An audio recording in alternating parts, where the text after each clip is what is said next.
America और Iran ये दो नाम जब भी आते हैं तो दशकों पुरानी तनाव की एक खींचतान की तस्वीर सी बन जाती है ना। बिल्कुल। और आजकल भी देखिए खबरें भरी रहती हैं।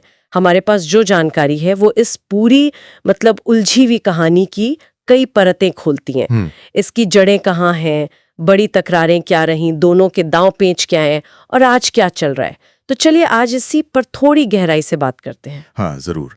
और देखिए, सबसे अजीब बात शायद ये है कि कोई आमने सामने की बड़ी जंग नहीं हो रही है, सही। लेकिन फिर भी एक तरह की लड़ाई तो चली रही है। कभी ड्रोन से हमला, कभी ये प्रॉक्सी गुट आपस में भिड़ गए, कभी साइबर अटैक हो गया। तो सवाल यही है कि भाई ये सब शुरू कैसे हुआ और इतना पेचीदा क्यों है ये मामला।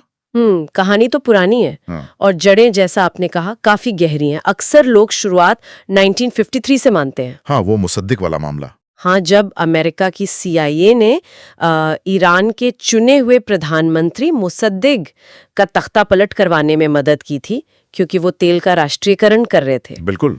और इसने न सिर्फ अविश्वास पैदा किया बल्कि एक तरह से ईरानी राष्ट्रवाद को हवा दी, जिसने आगे चलकर सब कुछ बदला। और फिर आया 1979। वो तो एक भूचाल ही था, इस्लामिक क्रांति। शाह गए, अमेरिका के खास आदमी, और फिर वो तेहरान में अमेरिकी दूतावास पर कब्जा। 444 दिन। हाँ, 50 से ज्यादा अमेरिकी बंधक। इसने तो रिश्तों में ऐसी कड़वाहट घोल दी जो शायद आज तक है। बिल्कुल। और ये सिर्फ सियासत नहीं है, ये विचारधारा की भी लड़ाई है। एक तरफ अमेरिका जो इसराइल और खाड़ी के राजघरानों बसाती है, दूसरी तरफ ईरान जो खुद को पश्चिमी साम्राज्यवाद के खिलाफ खड़ा देखता है, और हिजबुल्लाह, हूती जैसे गुटों का समर्थन करता है जिन्हें वो प्रतिरोधक ताकतें कहता है। सही। इस लंबे तनाव में कई बार तो हालात बहुत ही ज्यादा बिगड़े भी हैं। मुझे याद आता है 1988 का वाकया। वो प्लेन वाला। हाँ, जब अमेरिकी नेवी ने गलती से एक ईरानी पैसेंजर प्लेन मार गिराया था। करीब 290 जाने गई थी। अमेरिका ने कहा था कि एक भयानक गलती थी, पर जाहिर है ईरान के लिए ये एक गहरा जख्म था। हाँ, बिल्कुल। और फिर 2003 के बाद इराक युद्ध के दौरान अमेरिका ने साफ-साफ ईरान पर इल्जाम लगाया कि वो शिया मिलिशिया को हथियार, पैसा, ट्रेनिंग सब दे रहा है। हाँ, और खास तौर पे वो EFP बॉम्ब, एक्सप्लोसिवली फॉर्म्ड पेनिट्रेटर्स, वो बख्तरबंद गाड़ियों को उड़ा देते थे। अमेरिका ने कहा कि ईरान की वजह से उनके सैकड़ों सैनिक मारे गए। और 2020 की शुरुआत तो सबको याद ही होगी। जनवरी में वो ड्रोन हमला बगदाद में। जनरल कासिम सुलेमानी, हाँ, ईरान के बहुत बड़े कमांडर थे वो। हाँ, उनकी मौत। और फिर ईरान ने भी जवाब दिया। इराक में अमेरिकी ठिकानों पर मिसाइलें दागी। हालांकि उसमें कोई अमेरिकी सैनिक मारा नहीं गया था, पर दिमागी चोटें, TBI बहुतों को आई थी। तो ये दिखाता है कि मतलब टेंशन कितनी ज्यादा है। बिल्कुल। और लड़ने का तरीका भी कितना अलग है दोनों का। अमेरिका का जोर किस पर रहता है? अमेरिका का फोकस ज्यादातर आर्थिक प्रतिबंधों पर रहता है, ईरान की इकोनॉमी को चोट पहुंचाना। फिर साइबर हमले, जैसे वो स्टक्सनेट वायरस था। हाँ, वो तो काफी चर्चा में था। सेंट्रीफ्यूजेस को निशाना बनाया था उसने। बिल्कुल, उनके परमाणु कार्यक्रम को धीमा करने के लिए। और फिर जरूरत पड़ने पर सीधी मिलिट्री कार्रवाई या फिर अपनी मौजूदगी बनाए रखना, जैसे खाड़ी में नेवी की तैनाती। तो ये तो अमेरिका की रणनीति हुई जो ज्यादा सीधी लगती है।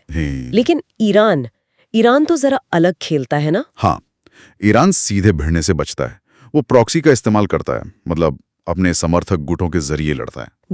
जैसे लेबनान में हिजबुल्लाह है, यमन में हूती हैं, इराक और सीरिया में कई शिया मिलिशिया हैं। इनके जरिए वो रीजन में अमेरिका और उसके साथियों को चुनौती देता है। अच्छा। और साथ में अपनी मिसाइल टेक्नोलॉजी, ड्रोन टेक्नोलॉजी को बेहतर बनाना, साइबर जासूसी करना, हमले करना, और कभी-कभी खाड़ी में अमेरिकी नेवी के जहाजों के आसपास आकर थोड़ा परेशान करना। ये सब उनकी रणनीति का हिस्सा है। तो आज की तारीख में, मतलब 2024-2025 के आसपास जमीनी हकीकत क्या है? क्या कुछ शांति है? शांति तो नहीं कह सकते। देखिए, बड़ा युद्ध नहीं है, ये सही है, पर सीरिया और इराक में अमेरिकी बेस पर छोटे-मोटे हमले होते रहते हैं, ईरान समर्थित गुटों की तरफ से। हाँ, और फिर अमेरिका जवाब भी देता है। ये लुका छिपी चल रही है। साइबर दुनिया में भी लड़ाई जारी है। और वो परमाणु समझौता JCPOA, उसका क्या स्टेटस है? उस पर तो बड़ी उम्मीदें थी एक जमाने में। वो तो लगभग खत्म ही समझिए। IAEA जो न्यूक्लियर वॉचडॉग है, उसकी रिपोर्ट्स यही बताती हैं कि ईरान अपना यूरेनियम एनरिचमेंट बढ़ा रहा है। जो चिंता की बात है। बिल्कुल, कई देशों के लिए। और इसके अलावा आप देखिए, लाल सागर में हूती जहाज़ों पर हमले कर रहे हैं, अमेरिका और उसके साथी जवाब दे रहे हैं। खाड़ी में भी कभी-कभी तनाव बढ़ जाता है। ये सब उसी बड़ी तस्वीर का हिस्सा है। इतना सब कुछ होता है, दशकों से चल रहा है, तो एक सवाल फिर भी मन में आता है, ये एक फुल फ्लेज्ड मतलब पूरी जंग में तब्दील क्यों नहीं हो जाता? इसके कई कारण हैं। एक तो ये कि अगर सीधी जंग हुई तो ये सिर्फ अमेरिका ईरान तक नहीं रुकेगी, पूरा मिडिल ईस्ट खिंच सकता है इसमें। बिल्कुल। इजराइल, सऊदी अरब, यूएई, लेबनान का हिजबुल्लाह, ये सब शामिल हो सकते हैं। और फिर नतीजा क्या होगा कोई नहीं जानता। दूसरा बड़ा डर है तेल का। Hormuz straight. हाँ, हॉर्मुज़ जलडमरू मध्य। दुनिया का बहुत सारा तेल वहीं से गुजरता है। अगर वो बंद हो गया तो ग्लोबल इकोनॉमी बैठ जाएगी। और शायद अमेरिका का फोकस भी अब थोड़ा शिफ्ट हुआ है, चीन और रूस पर ज्यादा ध्यान है। सही कहा। अमेरिका अब शायद मिडल ईस्ट में एक और लंबी महंगी जंग नहीं चाहता। उसका ध्यान अब इंडो पैसिफिक पर ज्यादा है। अच्छा। और एक और दिलचस्प चीज है जिसे एक्सपर्ट्स एस्केलेशन कंट्रोल कहते हैं। एस्केलेशन कंट्रोल मतलब दोनों पक्ष एक दूसरे को सिग्नल भेजते हैं, ताकत दिखाते हैं, जवाब भी देते हैं, पर एक लाइन क्रॉस करने से बचते हैं, ताकि हालात बेकाबू ना हो जाए। एग्जैक्टली। जैसे शतरंज में आप हमले तो करते हैं पर शाह और मात देने से ठीक पहले शायद रुक जाते हैं, ताकि खेल चलता रहे पर खत्म ना हो।